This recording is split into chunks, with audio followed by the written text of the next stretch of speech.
नमस्कार दोस्तों, कैसे हो आप सभी लोग। आई होप बहुत ही बढ़िया होंगे और अपनी तैयारी को हमारे साथ मिलके बहुत अच्छे से कर रहे होंगे। देखिए, करंट अफेयर हमेशा से भी किसी भी एग्जाम में हो, चाहे यूपीएससी का एग्जाम हो या लोअर पीसीएस का एग्जाम हो या वनडे एग्जाम हो या कोई भी एग्जाम हो, चाहे कानून गो का एग्जाम हो, आरओ का हो या रेलवे के हो या एनडीए के हो, सीडीएस के हो, किसी के भी हो, तो करंट अफेयर मतलब जो वन लाइनर चीजें होती है जिसको वन सेंटेंस क्वेश्चंस पूछा जाता है, वैसे सवाल मैं आपके लिए लेकर आया हूं क्रॉनिकल पत्रिका के यूट्यूब चैनल क्रॉनिकल इंडिया पर। आप सभी का बहुत बहुत स्वागत है और चलिए शुरू करते हैं। हमारा पहला सवाल है मिनिस्ट्री से है।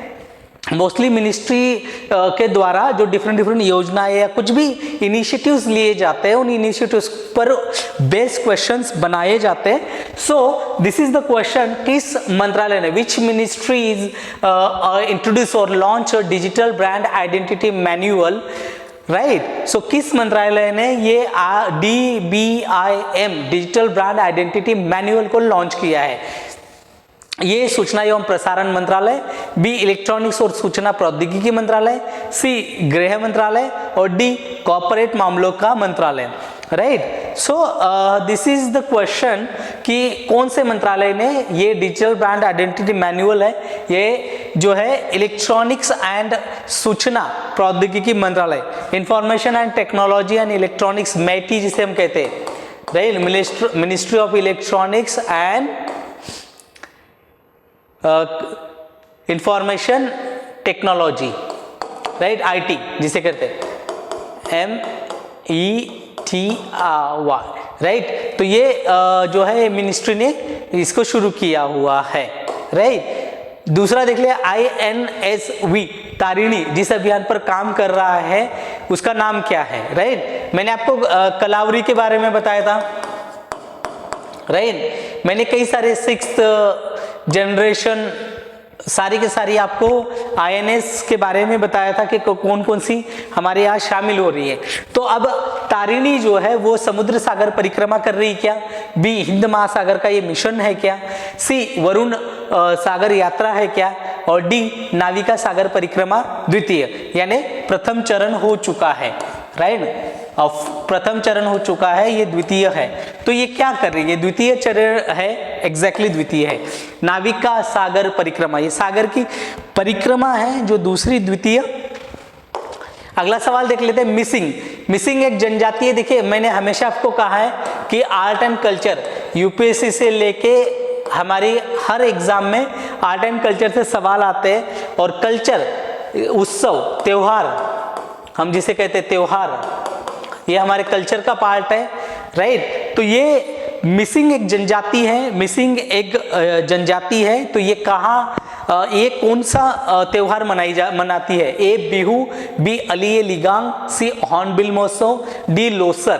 तो लोसर तो एक नया साल होता है लेह लद्दाख का, राइट, लद्दाखी पीपल्स का। मेरे कई सारे दोस्त हैं लद्दाखी में, तो मैं जानता हूँ, राइट। हॉर्नबिल महोत्सव, आप ये भी बड़ा फेमस महोत्सव है, बट इसका जो सही आंसर है वो है अली ए लिगांग यानी बी इसका सही आंसर है, राइट। अगला सवाल, आनुवांशिक अनुसंधान के लिए इनवीडिया की एक नई AI प्रणाली आई है, उसका नाम क्या है? मैं हर लेक्चर में आर्टिफिशियल इंटेलिजेंस मैं इसकी बात करता हूँ, राइट। आपने देखा होगा मैं अक्सर इसकी बात करता हूँ। और आर्टिफिशियल इंटेलिजेंस जो ये है एनवीडिया की जो आई है, वो हेल्थ मैंने पढ़ाया भी है, अगर आपने मेरा लेक्चर देखा होगा, और एग्रीकल्चर, इन सेक्टर्स पे काफ़ी डिफरेंट बहुत बड़ा बदलाव जो है ये लाने वाला है। ये genome X, B biogen AI, C EO2 और डी जीन AI। तो ये जो है असली आंसर, इसका जो राइट आंसर है वो है EO2, this is the right answer. और ये जो है एक टारगेटेड जो हमारा DNA है, DNA बेस्ड, जीनोम बेस्ड, जो आनुवंशिक तौर पर जो है ये उसको टारगेटेड दवाइयाँ बनाने में काम आएगी। और साथ ही साथ एग्रीकल्चर में ऐसी जो ग्लोबल वार्मिंग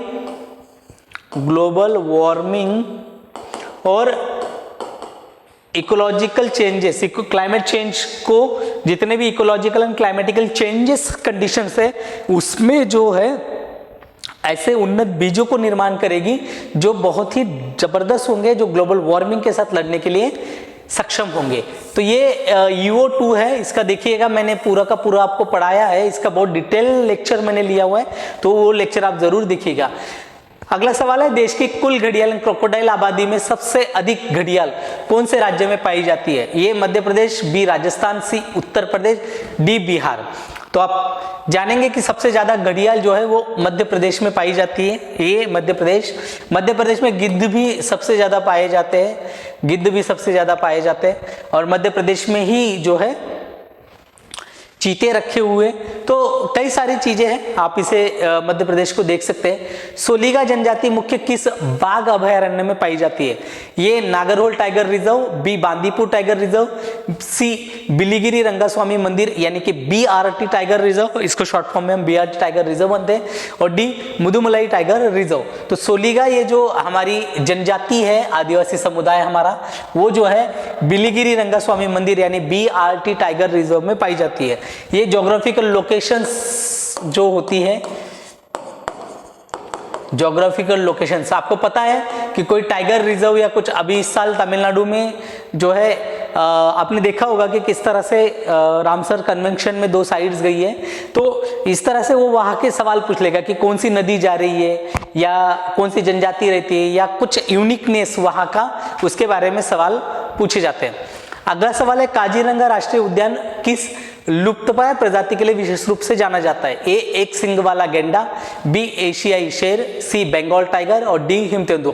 हिमतेंदुआ तो हो ही नहीं सकता, राइट, क्योंकि ये काजीरंगा है, तो ये एक सिंगा वाला गेंडा इसके लिए फेमस है, राइट। वन राइनो, वह एक सिंगा वाला गेंडा जो है इसके लिए फेमस है। अगला सवाल है, त्रिभाषा सूत्र के अंतर्गत सभी विद्यार्थियों के लिए कौन सी भाषा अनिवार्य है?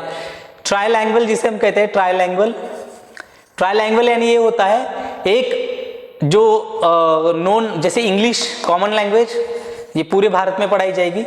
दूसरी हिंदी पढ़ाई जाएगी। हिंदी क्यों पढ़ाई जाएगी? क्योंकि ये बहुत ही बड़े लेवल पर ये भाषा है, ये राष्ट्रीय या राज्य भाषा नहीं है, ये राष्ट्रीय, India has no one specific national language, right. और तीसरी है रीजनल लैंग्वेज, यानी कि जिस राज्य में या जहां जो भाषा है, जो लैंग्वेज है, वो लैंग्वेज पढ़ाई जाए, इसका ये मतलब होता है रीजनल लैंग्वेज। सो भारत की जो 22 भाषाएं हैं वही भारत की आधिकारिक भाषाएं हैं, राइट। यानी कि अगर कोई आपको कहे, टेक्निकली हम कुछ भी कहें, मगर टेक्निकली जो बात है, जो संविधान मानता है, तो constitution has know specifically given कि हिंदी हमारी राष्ट्रभाषा है, नहीं। मराठी, गुजराती, तमिल, तेलुगु, कन्नड़, उड़िया, गुजराती, पंजाबी और उसके साथ हिंदी, ऐसी 22 भाषाएं हमारी राष्ट्र की भाषा है। तो इसमें से इसका सही आंसर आ जाएगा कोई भी नहीं, राइट। अगला सवाल देख लेते हैं, सेबी के नए अध्यक्ष के रूप में किसे नियुक्त किया गया है? ये माधवीपुरी बुच, बी शक्तिकांत दास, सी तुहिन कांता पांडे, और डी PK मिश्र। तो सेबी के नए जो अध्यक्ष है वो है तुहिन कांता पांडे। माधवीपुरी बुच इनकी जगह ली है, अभी ये रिटायर्ड हुए, जस्ट रिटायर्ड हुई मैम, राइट। शक्तिकांत दास जो है PM, ये RBI के पूर्व गवर्नर थे, फॉर्मर गवर्नर, राइट। और अभी नाव क्या है?